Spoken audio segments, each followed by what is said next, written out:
હમણાં ગુલાબસિંહ કહેતા હતા કે મીડિયા કહેતું હતું નારાજ છે, પણ ગુલાબસિંહ હાવ નારાજ હોય તો લગભગ કોઈ તમારો બેનનું નારાજ થયું કોઈ મોને એમ નથી. એટલે મીડિયા ગપગોળા રૂપાભાઈ ચલાવતા હોય કોઈ નારાજ નથી હોતા.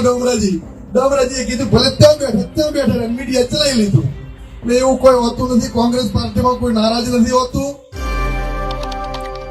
કે આપે ચૂંટણીમાં અહીંથી જ રણસિંગો ફૂંક્યું તો અહીં દર્શન કર્યા હતા અને જે આપે માહોલ બનાવ્યો તે સમગ્ર ગુજરાતના જિલ્લામાં બનાસકાંઠાનું નામ ગોંચતું કર્યું. ત્યારે ધાનેરાની સર્વ સમાજને નતમસ્તક નમન ને વંદન કરું છું. આપ સૌનો દિલથી આભાર માનું છું. આ ઉપર બેઠા એ આપ સૌના પ્રતાપે છો. રૂડા ને રૂપાળા અમે નથી, રૂડા ને રૂપાળા આપ સૌ અમે બેઠા તમે છો. એના કારણે જ આ બધા અમે સ્ટેજમાં બેહા છે. એટલે તમને વિશેષ નમન ને તમારો સૌનો અધિકાર છે. ઘણા બધા રોડ રસ્તા તો હશે, પણ હું બેનને પણ વિનંતી કરું છું, બેન ધાનેરામાં રોડ રસ્તા ઓછા હાલશો તો ચાલશે, પણ અમારો પ્રાણ પ્રશ્ન પાણી છે. જળ એક જીવન છે દિનેશભાઈ, અને પાણી માટે નેનામાં સુધી ચીપુ ડેમ માંથી લાવવું પડે, નર્મદા કેનાલ માંથી લાવવું પડે. આ ધાનેરાની ધરતીને લીલીછમ કરવા માટે પોથાવાળા હોય, દોતીવાળા હોય, આ વિસ્તારને પાણી મળે એના માટે સતત આ સૌ મોવડી મંડળ લડશે. જનતા પણ લડો તો જ દિનેશભાઈ થાય. આગેવાનો રજૂઆત કરે, અમારા કિસાન કોંગ્રેસ વાળા ઘણા લડતા, પણ તમે ભેગા જ ન છો. પેલો રાજ લેવા માટે માથા કાપવા પડતા, આજે રાજ લેવા માટે માથા ભેળા કરવા પડે.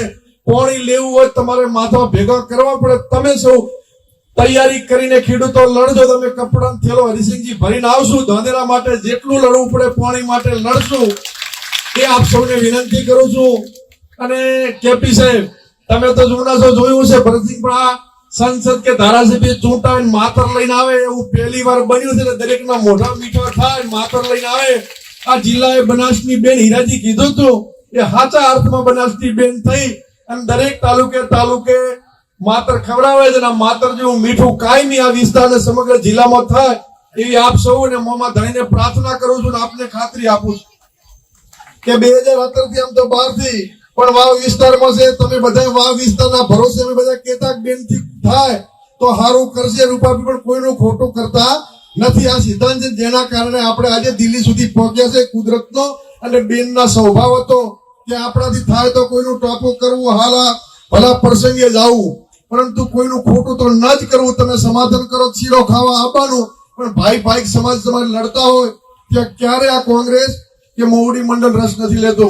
હમણાં ગુલાબસિંહ કહેતા હતા કે મીડિયા કહેતું હતું નારાજ છે, પણ ગુલાબસિંહ હાવ નારાજ હોય તો લગભગ કોઈ તમારો બેનનું નારાજ થયું કોઈ મોને એમ નથી. એટલે મીડિયા ગપગોળા રૂપાભાઈ ચલાવતા હોય કોઈ નારાજ નથી હોતા. ડમરાજીએ કીધું ભલે ત્યાં બેઠા મીડિયા ચલાવી લીધું. એટલે એવું કોઈ હોતું નથી. કોંગ્રેસ પાર્ટીમાં કોઈ નારાજ નથી હોતું. એટલે આપ સૌને વિશેષ ના કહેતો. આ ગુલાબસિંહ હમણાં કહેતા હતા કે પેલા એમ કહેતા કે આપણે તો વિકાસ કરો, થોડા મેળના લગ્નમાં જાય, પણ હવે હમીના આગેવાનો ઉજવણામાં જવા માંડ્યા, મેળામાં જવા માંડ્યા. આ કોંગ્રેસની તાકાત છે. ત્યારે આપ સૌનો સર્વ સમાજનો દિલથી ખૂબ ખૂબ આભાર.